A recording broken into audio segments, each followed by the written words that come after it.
dening keluarga. Andharaken upacara rebat sawung utawi jagoan ten kantun ugi wonten saking kadang-kadang kula.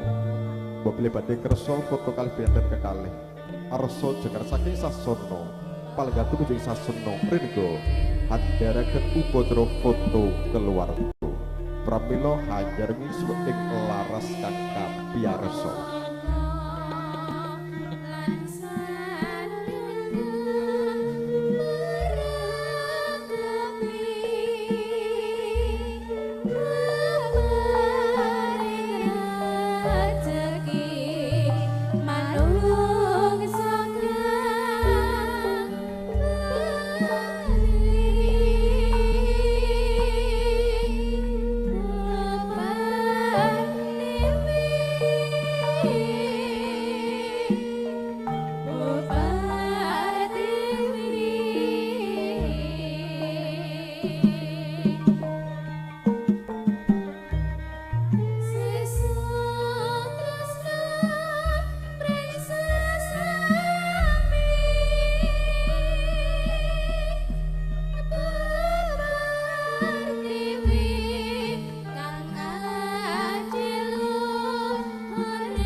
Moga kantor keluarga saking desa mbokli badhe kersa ndherekaken foto kula dherekaken tumuju ing Sasana Rega.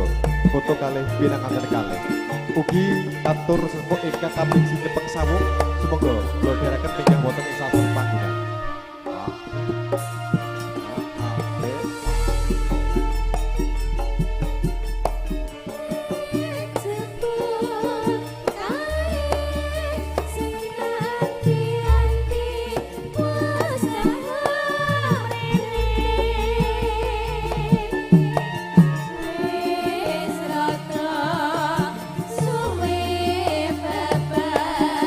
Pisan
kasmengaken katur keluarga pangobjo pisan bebelih badhe kersa derek foto kalih pinanganten syaribit sumangga kula aturi jenengan wonten ing sasur pinajang tumeli katur kandhang kula ingkang sampun kabiji jejebahan anganten lumadri upada erpat sawung utawi jagoan kasuwun dados yoga pinggah wonten ing sasana pepanggungan sinaran makarya Brawi Jaya Nyampurasari.